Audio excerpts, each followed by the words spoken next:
Alors j'ai regardé rapidement, si je savais ce que c'était que les messages des journées pour la paix, mais j'ai regardé rapidement, et donc en 2016, nous avons vécu la 49e journée, donc le 49e message pontifical pour la journée pour la paix. Donc il y a eu 49 messages pontificaux pour cette occasion. Alors on aurait à peine le temps de les énumérer tous. Alors on va simplement rappeler dans une première courte partie comment est née cette journée mondiale pour la paix dans la merveilleuse année 1968 dont nous a parlé Marc Fromager. Et dans une deuxième partie, on verra quelques thèmes principaux qui reviennent dans ces messages. Alors d'abord, la première journée mondiale pour la paix. Alors en 1964, Raoul Follereau a écrit au secrétaire général pour de l'ONU pour lui demander que toutes les nations présentes à l'ONU puissent décider que chaque année, à l'occasion d'une journée mondiale pour la paix, chaque nation pourrait prélever le budget d'une journée d'armement, ce que coûte un jour d'armement à un pays, qu'on distribuerait, qu'on mettrait en commun pour lutter contre les famines, les taudis, les endémies, et qu'on consacre une des 365 journées par an au niveau du budget pour la paix. Alors le pape Paul VI a été emballé par cette idée. Il l'a relayée au cours de son voyage à Bombay, le 4 décembre 1964. Et puis l'ONU n'en a pas vraiment tenu compte. Et donc Raoul Follereau a lancé ensuite une pétition qui, entre 64 et 69, sera signée par 3 millions de jeunes de 125 pays. Et comme l'ONU ne faisait rien, Paul VI a lancé de sa propre initiative la première journée mondiale pour la paix, le 1er janvier 1968. Alors voilà quelques paroles qu'il donnait dans ce premier message. Nous nous adressons à tous les hommes de bonne volonté pour les exhorter à célébrer la journée de la paix dans le monde entier, le premier jour de l'année civile, le 1er janvier 1968. Notre désir serait qu'ensuite, chaque année, cette célébration se répétât comme un souhait et une promesse à l'ouverture du calendrier qui mesure et décrit le chemin de la vie humaine dans le temps. Alors on a accusé Paul VI, comme d'ailleurs après on accusera le Concile Vatican II avec la constitution Gaudium et Spes en particulier, on a accusé Paul VI de faire preuve d'un optimisme un peu naïf et de tomber dans le politiquement correct en prêchant des thèmes assez consensuels comme le thème de la paix. Paul VI était conscient de la possibilité de cette remarque et dès son premier message, 68, il esquive cette critique avec une clarté et une sincérité touchantes. Voilà comment il s'exprime. Vous vous êtes aperçus, frères très vénérés et fils très chers, combien fréquemment reviennent sur nos lèvres des considérations et des exhortations sur le thème de la paix. Nous ne le faisons pas pour céder à une habitude facile ou pour nous servir d'un thème de pure actualité. Nous le faisons parce que nous pensons qu'il y a là une exigence de notre devoir de pasteur universel.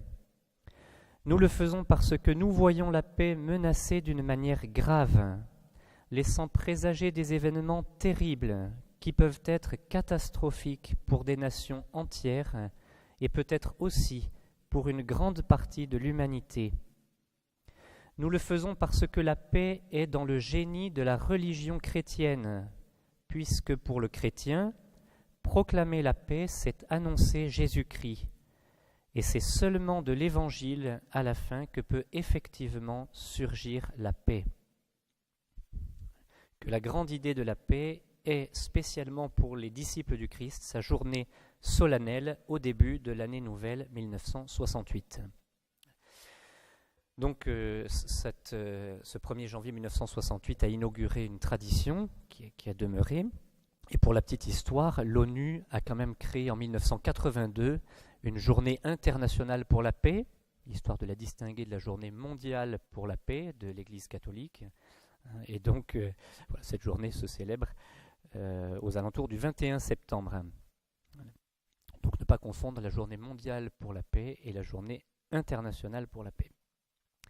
Alors quelques thèmes principaux de ces messages qui reviennent dans les 49 messages qu'on a pour l'instant pour la paix. Alors il y a des mots qui reviennent à plusieurs reprises. Ça marche encore, ouais. Il y a des mots qui reviennent à plusieurs reprises. J'en ai relevé quelques-uns qui sont plus marquants et qui reviennent souvent. L'éducation, la vérité, le pardon et la réconciliation, la justice et la liberté. Alors je prends 5 petites parties qui reprennent un peu ces thèmes qui sont les plus présents dans ces différents messages. Donc le premier, c'est celui de l'éducation. Un premier thème qui revient souvent est celui de l'éducation. On trouve le thème de l'éducation dans les messages de 1970, 79, 95, 2004 et 2012.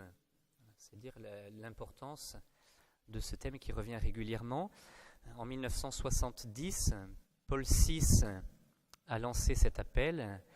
Ayons le courage d'affronter le premier programme, nous éduquer à la paix. Paul VI voudra encore encourager à l'éducation. Il avait choisi le thème de la journée, alors il s'y prenait bien à l'avance, puisqu'il avait choisi le thème de la journée pour la paix de 1979, alors qu'il est mort le 6 août 1978. Donc Jean-Paul II a repris le thème choisi par Paul VI, qui était « Pour parvenir à la paix, éduquer à la paix ». Et dans ce message, Jean-Paul II écrivait « Parents et éducateurs, aidez les enfants et les jeunes à faire l'expérience de la paix dans les 1000 actions quotidiennes qui sont à leur portée, en famille, à l'école, dans le jeu, la camaraderie, le travail en équipe, la compétition sportive, les multiples conciliations et réconciliations nécessaires. » En 1995, Jean-Paul II titrera son message « La femme éducatrice de la paix ».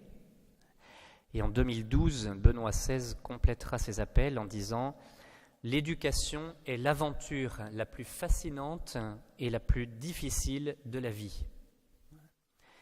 Éduquer, du latin educere, signifie conduire hors de soi pour introduire à la réalité vers une plénitude qui fait grandir la personne. Voilà pour l'éducation. Un autre thème qui revient beaucoup, et qui est dans le thème de notre session, le pardon et la réconciliation. Bon, j'évoque juste quelques titres de messages. Éduquer à la paix par la réconciliation, 1970. La réconciliation, chemin de la paix, 1975. Offre le pardon, reçoit la paix, 97. Pas de paix sans justice, pas de justice sans pardon, 2002. Et puis en 2005, donc le dernier message de Jean-Paul II pour la paix, ne te laisse pas vaincre par le mal, mais sois vainqueur du mal par le bien. Quelques extraits de ce que disait Jean-Paul II en 1997. Nous avons tous besoin du pardon de Dieu et du prochain. Demander pardon est une voie profondément digne de l'homme. C'est même parfois la voie unique pour sortir de situations marquées par des haines anciennes et violentes. L'autre jour, il s'agit de la paix, mais pas de la paix comme le monde la donne, comme le dit Jésus. L'autre jour à Nantes, il y a 2 semaines à Nantes, il y avait le cardinal Sarah, et il disait la paix de Dieu, ce n'est pas la paix du monde. La paix du monde, c'est très souvent la compromission ou le consensus mou. Voilà. Tandis que la paix de Dieu, c'est la paix dans la vérité. Alors Jean-Paul II complétait, loin d'exclure la recherche de la vérité, le pardon l'exige. Il faut reconnaître le mal que l'on a fait et, autant que possible, le réparer. Donc, 3e paragraphe, la vérité et la justice. aussi des thèmes qui reviennent très souvent dans ses messages pour la paix. Donc toujours en 97, Jean-Paul II écrivait « Dans sa forme la plus vraie et la plus haute, le pardon est un acte d'amour gratuit, mais précisément parce qu'il est acte d'amour, il a ses exigences intrinsèques dont la première est le respect de la vérité. Là où l'on sème le mensonge et la déloyauté fleurissent le soupçon et la division. La corruption et la manipulation politique ou idéologique sont elles aussi contraires à la vérité. Elles attaquent les fondements même de la convivialité et sapent la possibilité de relations sociales pacifiques. » Alors un petit détail un peu significatif, le premier message choisi par Jean-Paul II pour cette journée pour la paix, donc c'est celui de 80, puisque celui de 79, c'est Paul VI qui avait choisi le thème. Le premier message choisi par Jean-Paul II avait pour titre « La vérité, force de la paix ». Et le premier message choisi par Benoît XVI avait pour titre « Dans la vérité, la paix ». Donc, ils attachaient une importance grande à ce thème de la vérité lié à celui de la paix. Un thème connexe aussi, donc celui de la justice, qui est évoqué plusieurs fois. En 72, « Si tu veux la paix, travaille pour la justice ». En 98, « De la justice de chacun naît la paix pour tous ». Puis 2002 et 2012, et c'est un lien qui tenait très à cœur au pape Pie XII, qui en avait fait sa devise, Opus Justitiae Pax, la paix est l'œuvre de la justice. C'est une évidence que les inégalités et les injustices, à la fois au niveau social et au niveau international, sont un ferment de violence et sont parmi les premiers facteurs qui mettent en péril la paix. Quatrième et avant-dernier paragraphe, un thème qui revient souvent aussi, la liberté et la conscience. Alors la liberté, en particulier la liberté religieuse et la liberté de conscience, est aussi un thème qui revient souvent dans ces messages. En 81, pour servir la paix, respecte la liberté. 88, la liberté religieuse comme condition pour vivre la paix. Bon, j'en passe plusieurs. 91, 2011, 2015. Cette liberté de conscience est très clairement rappelée par Jean-Paul II dans l'esprit du Concile. Aucune autorité humaine n'a le droit d'intervenir dans la conscience de quiconque. La conscience est le témoin de la transcendance de la personne, même en face de la société, et comme telle, elle est inviolable. Cependant, elle n'est pas un absolu qui serait placé au-dessus de la vérité et de l'erreur. Et même, sa nature intime suppose un rapport avec la vérité objective, universelle et égale pour tous, que tous peuvent et doivent rechercher. Et donc on a eu aussi le témoignage cet après-midi de Marc Fromager que cette absence de liberté religieuse, en particulier ce que vivent nos frères chrétiens, et en particulier en pays musulmans, cette absence de liberté est évidemment un facteur qui est gravement contraire à la paix. Et donc, comme le développera Jean-Paul II dans l'encyclique Veritatis Splendor, quand il s'agit de la liberté, c'est évidemment une liberté qui est toujours dans son lien avec la vérité. La fausse liberté invoquée aujourd'hui par les dictatures du relativisme est aussi une fausse valeur et qui, quand elle est séparée de la vérité, nuit elle aussi à la paix authentique. Et on peut dire qu'un exemple flagrant, c'est ce que nous évoquons en dernier paragraphe, le thème de la famille. Le lien entre la paix et la famille revient aussi à plusieurs reprises dans les messages des papes. J'en mentionne quelques-uns. En 85, le pape Jean-Paul II a donné comme titre à son message « La paix et les jeunes marchent ensemble ». C'était la première année où il y avait les Journées mondiales de la jeunesse. En 94, année internationale de la famille, de la famille naît la paix de la famille humaine. On a parlé du message de 95, la femme éducatrice de la paix.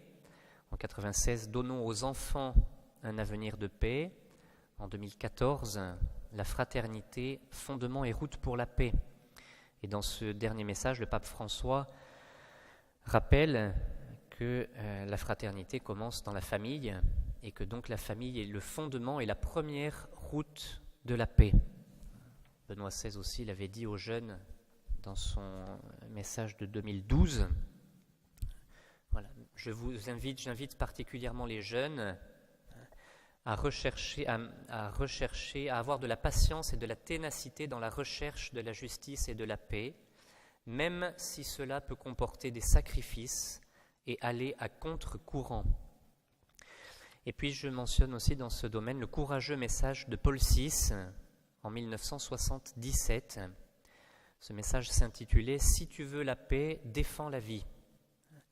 Alors malgré l'heure difficile, j'en cite une quinzaine de lignes parce que c'est très intéressant. Et Paul VI est un pape qui avait une plume exceptionnelle. Ça vaut le coup, si ça vous dit de vous plonger dans ces 49 messages pontificaux pour la paix, commencez par les premiers, ceux de Paul VI, qui sont très, très vivants, très incisifs.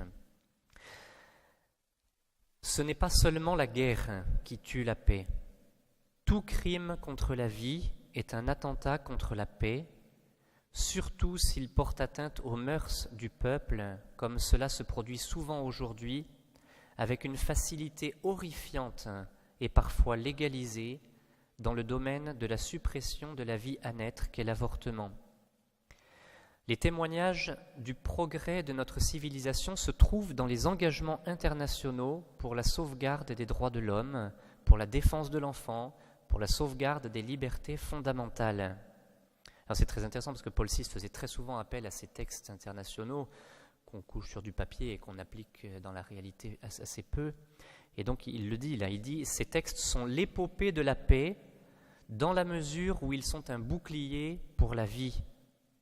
Sont-ils complets? Sont-ils observés? Tous, nous saisissons que la civilisation s'exprime dans ces déclarations, qu'elle trouve en elle la confirmation de sa propre réalité. Celle-ci sera pleine et glorieuse si elles imprègnent les consciences et les mœurs. Elle sera méprisée et violée si elle demeure lettre morte. » Et Paul VI terminait en disant « Hommes de ce XXe siècle finissant, vous avez signé pour votre gloire les chartes de la plénitude humaine que vous avez atteintes, si de telles chartes sont vraies. Vous avez scellé pour l'histoire votre condamnation morale s'il s'agit seulement de documents fruits de velléités rhétoriques ou d'hypocrisie juridique.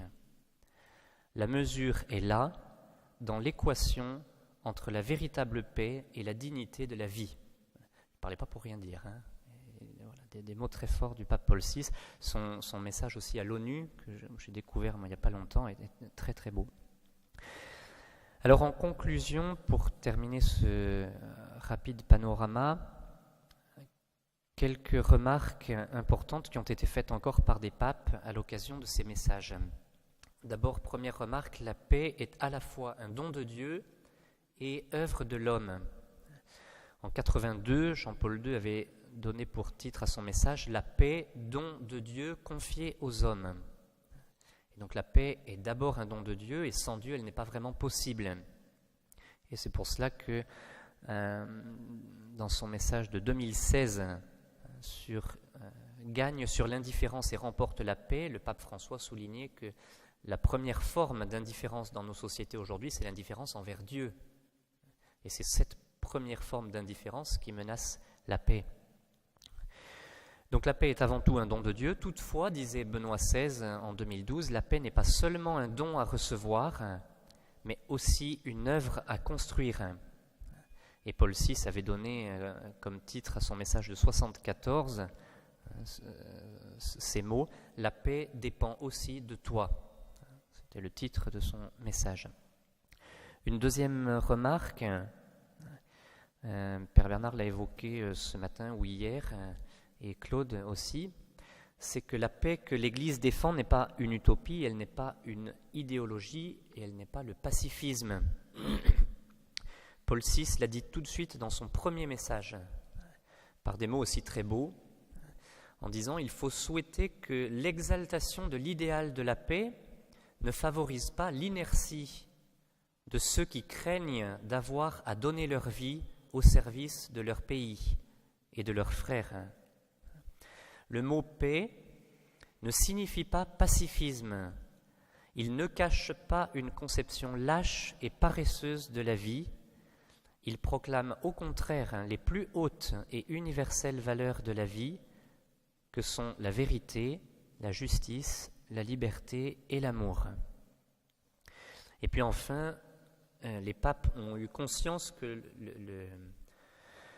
la succession de ces différents messages formait une sorte de synthèse de la doctrine sociale de l'Église sur la question de la paix. Jean-Paul II l'a dit en 2004 dans son message sur la paix, où il est revenu sur les différents messages qu'avait donnés Paul VI. Et Jean-Paul II disait « Les 11 messages adressés au monde par le pape Paul VI ont progressivement balisé le chemin à accomplir pour parvenir à l'idéal de la paix.